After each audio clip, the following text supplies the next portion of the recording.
복음으로 충분한 삶 시리즈 두 번째입니다. 복음으로 충분한 삶이란 표현이 여러분에게 전해졌을 때 어떤 의미로 전달될지, 어떤 의미로 이렇게 해석이 될지 궁금했습니다. 이 말은 복음 말고 다른 중요한 것들이 여러 가지가 있는데 그 다른 여러 가지는 비록 없지만 나에게 복음은 있으니까 그걸로 괜찮다라는 뜻은 아닙니다. 첫 인류의 범죄로 인해서 하나님의 우리와의 관계가 허물어졌고 그것을 우리 스스로는 회복할 수 있는 능력이 전혀 없었죠. 그런데 하나님의 독생자 예수 그리스도께서 인간의 몸으로 이 땅에 오셨고 그리고 예수 그리스도께서 십자가에 달려 죽으심으로 말미암아 우리가 져야 하는 죄의 삭을 감당하셨습니다. 그리고 사흘 만에 죽음에서 부활하셨고 그 이름의 권세를 믿는 자들에게 예수님과 동일하게 부활의 열매가 되는 은혜를 우리에게 허락하신 것이죠. 그리고 마침내 하나님의 때에 모든 것을 완성하시려 다시 오시기까지 보혜사 성령님께서 우리를 하루하루 지키게 되시는 겁니다. 이보다 더 중요하고 기쁜 소식이 없는 거죠. 때문에 복음으로 충분하다는 것은 예수 그리스도보다 우리의 삶에서 더 중요한 것이 없고 우리의 삶에서 예수님 한 분으로 충분하다라는 믿음의 고백입니다. 하나님의 주권 속에서 하나님이 통치하시는 그러한 삶을 살아가는 거죠. 이러한 믿음의 고백을 드리면서 여호와 하나님 알기를 계속해서 깊이 있게 알아가고 누려가는 것이 바로 성도에게 허락된 특별한 은총입니다. 저 여러분의 삶이 하나님이 허락하신 이 특별한 은총, 여호와 하나님을 더욱더 알아가는 기쁨과 그 은혜가 날마다 풍성하기를 주님의 이름으로 소망합니다. 그런데 이러한 신앙의 여정을 감당할 때 우리에게 끊임없이 찾아오는 이 신앙의 도전이 있는데요. 바로 나의 완악함과 연약함의 씨름입니다. 조금 더 명확하게 표현하면 말씀 앞에서 드러나는 나의 완악함과 연약함의 씨름이죠. 완악함이란 하나님의 의를 인정하지 않고 나의 의를 붙드는 경우를 말합니다. 그래서 순종하지 못하는 거고 하나님의 말씀에 따르지 못하는 거죠. 다른 성경에서는 이것을 무뎌짐이라는 표현도 사용합니다. 연약함이라는 것은 알면서도 죄를 이길 수 없는 무능함에 대해서 말하고 있습니다. 여기서 신앙의 깊은 고민이 찾아옵니다. 나는 분명히 예수 그리스도를 마음으로 믿어서 입으로 시인하기를 예수님이 나의 구원자가 되시고 주님이 되신다라고 얘기하는데 그렇게 말할 수 있는데 정작 예수님을 알지 못하고 믿지 못했을 때야 있을 법한 그 완악함과 연약함이 아직도 내 안에 존재하고 있다는 거죠. 때문에 괴로운 겁니다. 이제는 그 씨름을 그만하고 싶은데 아직도 계속해서 삿바싸움하고 있는 게 내 스스로 볼 때도 너무나 불만족스럽죠. 답답하기만 합니다. 이거 언제까지 해야 하나 그런 마음이 들기도 하는 거죠. 오늘 말씀을 통해서 우리의 삶에서 일어나는 그 신앙의 씨름을 대하는 자세를 한번 점검하고 우리가 다시 새롭게 꾸려볼 수 있기를 소망합니다. 로마서의 내용을 살펴보면 두 단어가 교차적으로 등장하는데 그 의미를 완벽하게 구별하기가 어색한 경우가 있습니다. 바로 하나님의 말씀이라는 표현과 하나님의 율법이라는 표현입니다. 어디서는 말씀으로 또 어디서는 율법으로 표기가 되니까 말씀이 율법과 같기도 하고 율법이 말씀과 같기도 한데 이게 같은 걸로 보기에는 각 단어의 사용에 따라서 그 문장의 어감이 많이 또 다르기 때문에 이걸 특별히 또 똑같다 보기가 좀 어려운 거죠. 하나님의 말씀이라고 표현을 하면 뭔가 따뜻함과 푸근함 이런 것들이 좀 전해지기도 하고요. 하나님의 율법이라고 하면 마치 냉정함, 예리함 이런 것들이 좀 전해진다는 거죠. 일반적인 관점에서 정리해 보면 하나님의 말씀은 성경 전체를 가리키는 하나의 큰 개념입니다. 하나님께서 자신의 뜻을 계시하신 모든 것을 뜻하는 거죠. 그런데 여기서 율법은 그 의미와 기능이 구분됩니다. 하나님의 요구, 하나님의 명령, 또 하나님의 기준을 드러내는 것이죠. 그래서 모든 율법은 말씀에 속하지만 모든 말씀이 율법이 되지는 않습니다. 율법이 가지고 있는 특성이 있는데 그게 오늘 본문 로마서 3장 19절에 이렇게 나와 있습니다. 우리가 알거니와 무릇 율법이 말하는 바는 율법 아래에 있는 자들에게 말하는 것이니 이는 모든 입을 막고 온 세상으로 하나님의 심판 아래에 있게 하려 함이라. 아멘. 율법의 특성이 뭘까요? 율법의 특성은 율법 아래에 있는 모든 자들, 유대인이든 이방인이든 할 것 없이 모든 사람들이 차별 없도록 하나의 대상으로 규정을 해놓습니다. 바로 여호와 하나님의 심판을 받아야만 하는 존재로 묶어놓습니다.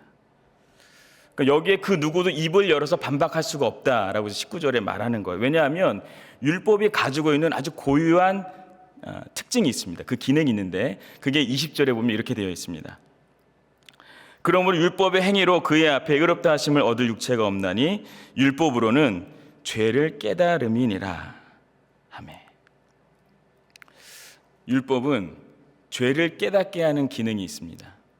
우리가 멀지 않은 이 뉴욕시티에 나가면 여러 이제 박물관들이 있잖아요. 근데 그 박물관의 이제 소장품들을 관람할 때 방문객들이 꼭 지켜야 하는 안내 지침이 있습니다. 그래서 박물관에 가면 읽어야 되는 것들이 있고 그곳에 있는 에이전트들이 얘기들을 해주는 겁니다. 예를 들어서 작품을 손으로 만지지 마세요. 실내에서는 흡연하면 안 됩니다. 그리고 음식물은 반입 금지입니다. 이런 지침들이 있죠. 이런 지침들을 볼 때 우리가 어떻게 행동하게 되나요? 마치 거울을 대하듯이 내가 지금 이 지침대로 내가 행하고 있는가에 대해서 점검하게 됩니다. 마치 거울을 보는 것처럼. 그리고 동시에 다른 사람이 이 지침을 지키고 있는지도 확인하고 판단을 합니다. 그러면서 자연스럽게 그 지침으로 인해서 하나의 질서가 만들어지는 거죠. 이 박물관에서 소장품들을 관람하려면 이 지침을 지켜야 합니다. 이 질서를 지키지 않으면 나가거나 그에 따른 결과에 책임을 져야 됩니다. 하나님의 명령도 마찬가지입니다. 하나님께서 주신 명령들은 1차적으로 그분의 백성이 그것을 따라야 합니다. 그것을 따름으로써 백성이 되는 것이 아니라 하나님의 백성으로 선택을 받았기 때문에 그 명령을 따라야 되는 것이죠.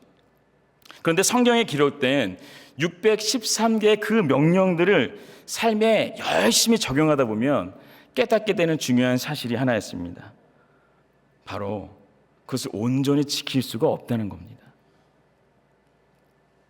스스로 질서를 따를 수 없고 기준에 부합하지 않는다라는 것을 깨닫게 됩니다. 그러니까 마음은 간절한데 성공이 불가능한 거예요. 오늘 어하나가 이제 개강하면서 여러 부모님들이 오셨는데요.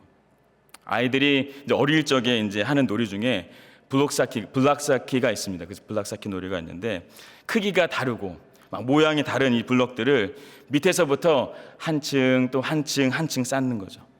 그런데 어느 아이든지 간에 이 놀이를 할 때 발견되는 공통사항이 하나 있습니다. 그게 뭐냐면 아무리 이 블록을 잘 쌓아도요, 자기 손이 닿는 곳까지만 쌓을 수 있습니다.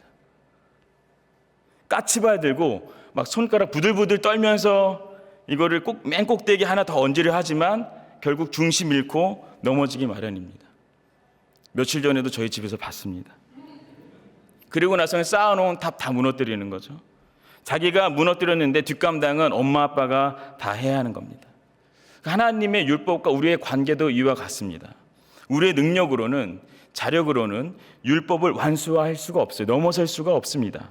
그래서 하이델베르크 요리문답 3문에서도 이렇게 얘기합니다. 하나님의 율법에서 나의 죄와 비참함을 알게 됩니다. 그러니까 이 대목에서 자칫 율법을 주신 하나님의 그 의도를 오해할 수도 있습니다. 율법을 통해 우리가 죄인이고 우리 스스로를 율법에 비춰보면 점점 더 비참해지는 것이 그게 거룩하신 하나님의 위엄을 나타내는 방식인가요? 이렇게 오해할 수 있는 거죠. 왜냐하면 이런 과정을 통해서 하나님께서 우리와 얼마나 다른 분이신지가 너무나 선명하게 그 결이 다르신지가 드러나거든요. 근데 이런 오해가 정말 불필요한 이유가 있는데 그건 뭐냐면 하나님이 원하신 것은 율법으로 인해서 드러나는 우리의 비참함만이 아닙니다. 오히려 성경에서는 이 문제를 하나님께서 구조적으로 어떻게 해결하셨는지에 대해서 보여주고 있습니다. 설교 초반에 언급한 하나님의 말씀을 기억하시죠? 하나님의 말씀에는 하나님의 율법에 포함되어 있는 또 다른 중요한 키워드가 있는데 바로 하나님의 복음입니다. 그 하나님의 복음이 어떻게 등장하는지가 로마서 1장 1절 말씀이 이렇게 되어 있습니다. 같이 한번 읽겠습니다. 예수 그리스도의 종 바울은 사도로 부르심을 받아 하나님의 복음을 위하여 택정함을 입었으니 아멘. 한마디로 우리가 계속해서 말하고 있는 그 복음이 하나님께 속한 겁니다. 하나님의 복음이라는 거예요. 하나님의 말씀 안에서 약속된 것이 복음이죠. 그리고 말씀대로 그 약속된 게 성취가 되고 실현이 된 겁니다. 그래서 하나님의 복음인 겁니다. 그 복음을 위한 사명이 자기에게 있다고 사도 바울이 말하는 거예요. 근데 그가 남은 평생을 주님께 그렇게 충성케 했던 그 하나님의 복음이 도대체 어떠한 일을 했길래 복음을 이렇게 소개하는 걸까요? 로마서 3장 21절과 22절에 이렇게 되어 있습니다. 이제는 율법에 하나님의 한 의가 나타났으니 율법과 선지자들에게 증거를 받은 것이라 곧 예수 그리스도를 믿음으로 말미암아 모든 믿는 자에게 미치는 하나님의 의니 차별이 없느니라. 아멘. 하나님의 복음은 율법을 덮고 완성하십니다. 어떻게 해요? 율법의 기준으로는 모두가 다 멸망하고 저주를 받을 수밖에 없지만 하나님의 의가 예수 그리스도를 통하여서 모든 믿는 자에게 다다르게 하신다는 거예요. 모든 믿는 자에게 다다른다. 그래서 그 심령, 각 심령들이 한 사람 한 사람이 의롭다고 여겨주시기 때문에. 그런데 여기에 차별이 없다는 겁니다. 설교를 준비하다가 이 차별이 없다는 표현에서 예전 생각이 났는데요. 제가 유년 시절을 보낸 동네에서는 종종 집에서 단수되는 일들이 있었습니다. 물 공급이 끊기는 거죠. 보통 단수가 되면 사전에 안내를 해줍니다. 그러면 이제 저희 집에서 약 10분 정도 떨어진 곳에서 지하수가 나오는데 거기까지 가서 길어와서 저희 집에다가 받아놔야 이제 물을 사용할 수 있는 거죠. 제가 산속에서 살았던 건 그런 건 아니었습니다. 그날이 토요일인 걸로 기억하는데 하루 뒤부터 이제 단수가 된다라는 안내를 받았습니다. 그러자 아버지께서 큰 누나에게 말씀하시길 아무개야 단수가 된다 하니 물을 좀 받아놓거라 하신 거죠. 근데 그날 누나가 좀 바빴나 봐요. 그래서 둘째 누나에게 아무개야 너가 물 좀 받아놔라 했거든요. 그런데 하필 둘째 누나도 그날 컨디션이 안 좋았던 것 같습니다. 그래서 그 명령이 셋째 누나에게 갔다가 거기서도 안 돼서 넷째, 그것도 안 돼서 다섯째까지 갔다가 마지막으로 저까지 온 거죠.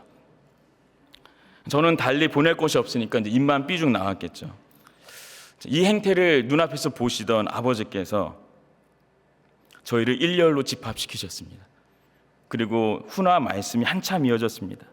단체 행동해야 되는데 왜 개별적으로 차등을 둬서 편의를 보려 하느냐, 뭐 이런 내용이었던 걸 기억합니다. 그리고 나서는 저희에게 체급별로 적당한 물동이를 하나씩 주시고는 딱 이 한 말씀 하셨습니다. 선착순. 당시 제가 초등학생이었는데 사골 우리는 냄비 들고 열심히 뛰었습니다. 근데 그렇게 물을 한참 길어서 물을 부었는데 욕조에 물이 차지가 않는 거예요. 알고 봤더니 아버지가 물마개를 빼놓으신 거죠. 밑 빠진 독에 물 붓는 게 어떤 건지를 그때부터 알게 됐던 것 같습니다. 교육의 효과까지는 잘 모르겠지만 차별 없이 자녀를 양육하시려던 아버지의 뜻에는 감사의 마음을 가지고 있습니다. 그런데 생각해 보면요, 사람이 아무리 공평하고 아무리 차별이 없게 하려 해도요, 사실 그 입장은 아주 상대적입니다. 내가 어떤 처지와 환경에 있느냐에 따라 그 기준이 모호합니다. 나에게는 차별이 없는 거일 수 있지만 누군가에게는 큰 차별이 될 수도 있는 거죠. 그런데 하나님은 다르시죠. 그 어느 누구를 하더라도 예수 그리스도 이름 앞에 순복하고 자복하고 회개하면 하나님의 의가 예수 그리스도를 통하여서 그에게 허락되는 겁니다. 그러니까 하나님께서 이 구조를 완성하신 거예요. 이렇게 완성된 구조를 말씀에서 확인하려고 하는데요.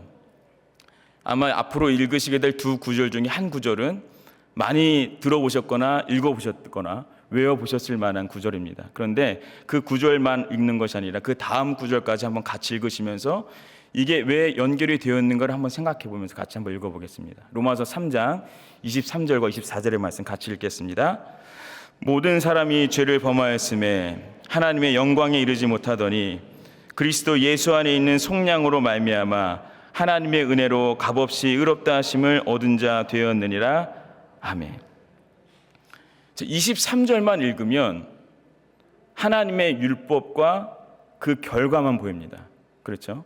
자, 그런데 24절과 연결하면 하나님의 율법과 더불어 하나님의 복음이 확인되는 거죠. 성경에서 이 두 구조를 연결해 놓은 이유가 뭘까요? 하나님의 율법과 하나님의 복음을 포괄하는 하나님의 말씀에 따르면요, 율법으로 인하여서 복음의 크기가 얼마나 큰지 확인되는 겁니다. 두 가지가 상충하는 게 아닙니다. 율법은 인간의 복음으로 인간을 인도하는 것이고 복음은 율법을 완성하는 겁니다. 이러한 성경의 흐름은요, 구약과 신약에서 일관되게 발견됩니다. 성경에서 발견되는 이러한 관점이 과연 오늘을 살아가는 우리에게 여전히 십계명이 필요하고 하나님의 명령을 확인하는 게 필요하냐, 이런 질문에 답을 줄 수 있는 거죠. 마태복음 5장 17절에 이런 말씀이 있습니다. 내가 율법이나 선지자를 폐하러 온 줄로 생각하지 말라. 폐하러 온 것이 아니요 완전하게 하려 함이라. 아멘. 예수님은 율법을 폐하려 오신 게 아니라 완성하시기 위해 오셨다고 했습니다. 구약의 십계명을 생각해 보세요. 무엇을 하라, 무엇을 하지 마라, 단순한 형식으로 국한되어 있습니다. 그런데 예수님은 산상수훈에서 이 십계명의 본질적인 의미가 무엇인지에 대해서 설명하시죠. 레위기와 민수기에는 구약의 여러 제사 제도가 있고 제사장직에 대한 설명들이 많이 있습니다. 볼 때마다 새롭습니다. 그런데 이 복잡하고 어려운 과정을 예수님께서는 십자가로 단번에 완성하신 겁니다. 하나님께 나아가는 방법을. 구약의 안식규례는 단순히 형식과 그리고 행동을 지키는 것이 아니라 안식일의 참 주인 대신 예수님 안에서 누리는 안식에 대해서 가르치셨죠. 마지막으로 율법이 요구하는 그 죄에 대한 심판과 저주, 그것이 무엇으로 해결되었습니까? 무엇으로 완성되었습니까? 예수님의 십자가로 해결되었습니다. 하나님의 아들이신 예수님께서 왜 이렇게까지 하셔야 했을까요? 로마서 3장 26절에는 그 아버지 하나님의 마음이 깊이 담겨 있습니다. 우리 한번 같이 한 목소리로 읽도록 하겠습니다. 하나님께서 오래 참으시다가 지금 이때 자기 의로우심을 나타내신 것은 하나님은 의로우신 분이시라는 것과 예수를 믿는 사람은 누구나 의롭다고 하신다는 것을 보여주시려는 것입니다. 아멘. 하나님은 저와 여러분이 그리고 모든 사람들이 알기 원하십니다.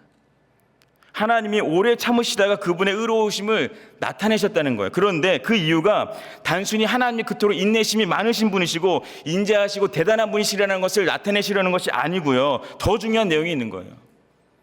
하나님 스스로가 의로우신 분이라는 것과 예수를 믿는 사람은 누구나 의롭다, 누구나 의롭다고 하신다는 것을 보여주시려는 이유 때문입니다.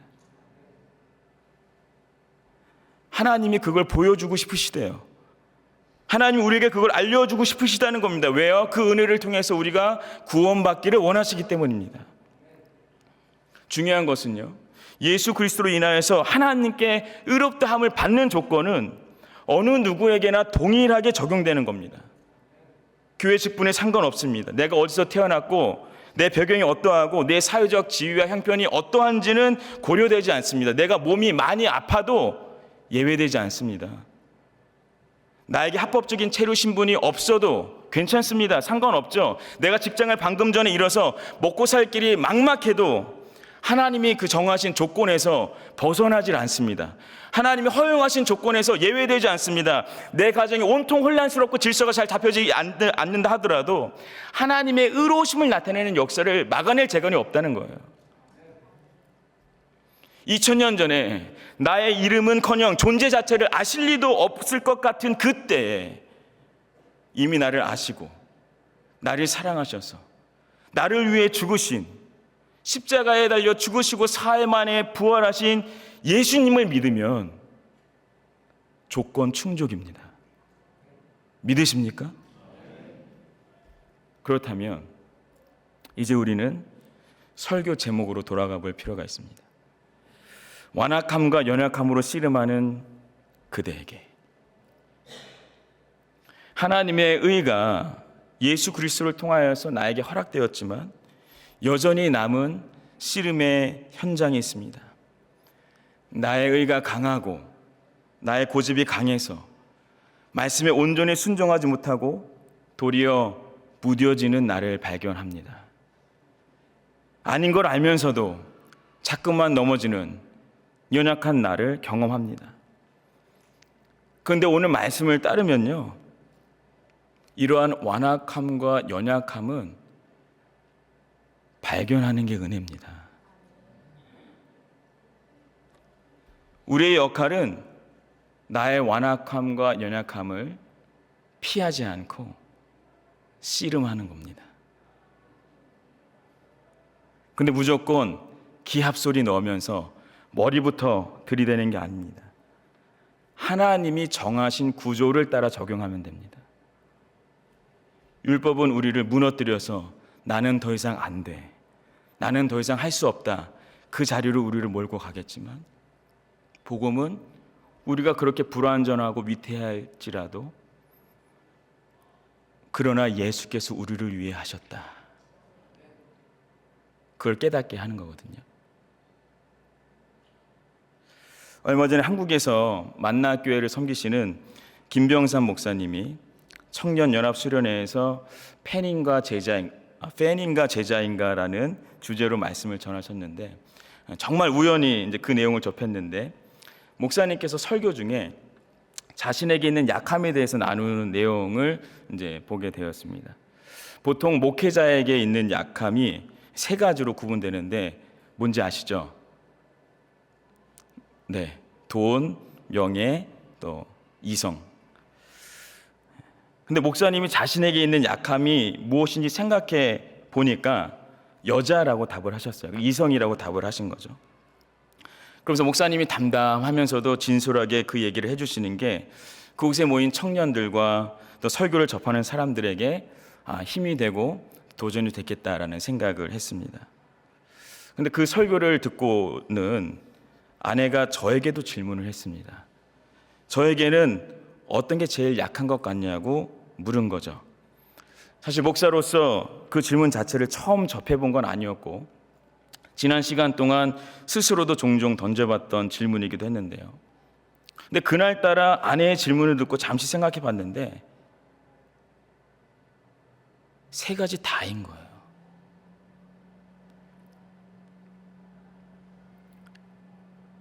그 셋 중에 그 어느 것으로부터도 자신 있지 않고 도리어 약한 저를 확인하게 된 겁니다. 이게 괜찮다 싶으면 저게 걸리고 저게 안심되면 이게 걸리고 그러는 거죠.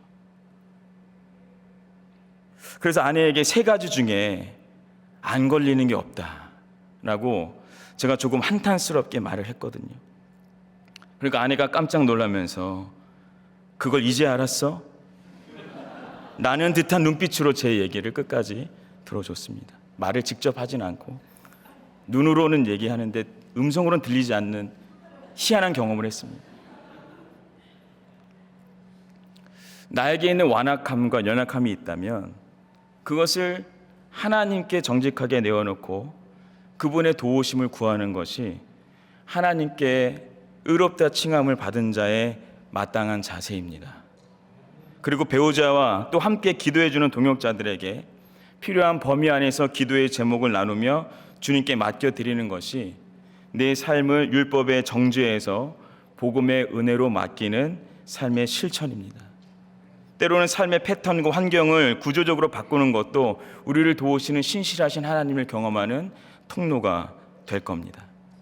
그럴 때 나의 완악함과 연약함이 내게 머물러서 나를 짓누르고 넘어뜨리는 것이 아니라 하나님의 손길로 그것이 걷어지는 은혜를 경험하게 될 겁니다.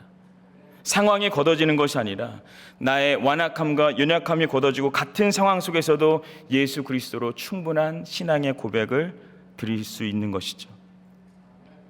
결국 이러한 신앙의 실제가 가능할 수 있는 근거가 무엇인지 찾을 때 고린도후서 3장 17절의 말씀을 함께 나누고 싶습니다. 우리 한 목소리로 같이 한번 읽겠습니다. 주는 영이시니 주의 영이 계신 곳에는 자유가 있느니라. 아멘. 성령의 충만함을 사모하시기 바랍니다. 성령의 인도하심을 간구하시기 바랍니다. 오늘 새벽에 선포된 말씀 기억하시죠?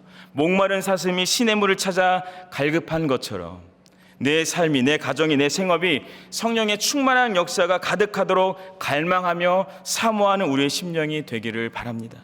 내일 새벽에 나오면 그 삶이 더 실제로 경험될 겁니다. 말씀을 맺습니다. 사도 바울이 그 스스로를 곤고하다 고백한 것처럼 완악하고 연약함에 관해서의 씨름은 계속될 겁니다. 그러나 정확한 표현은 우리가 그 씨름이 멈추면 안 됩니다.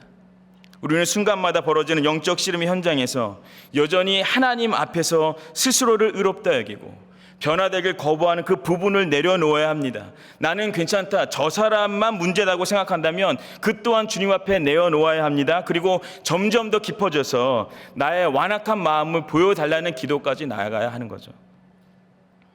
반복되는 죄와 싸우다 지칠 때 있지만 예수님의 은혜 안에서 다시 일어나야 합니다. 나 스스로가 아니라 예수 그리스도께서 나를 의롭게 하셨다는 사실을 기억해야 합니다. 스스로 채찍질하여 가혹하게 하를 나를 정죄하는 것이 아니라 이렇게나 연약한 나를 위해서 모든 것을 내어주신 그리스도의 사랑을 깨닫고 감사해야 합니다. 또한 공동체 안에서 서로의 완악함과 연약함을 찾아내고 정죄하기보다 우리 모두가 은혜로 살아가는 자임을 기억하면서 주님 앞에 겸손함으로 나아가야 합니다. 결국 오늘 우리에게 필요한 것은 더 깊은 하나님의 은혜입니다.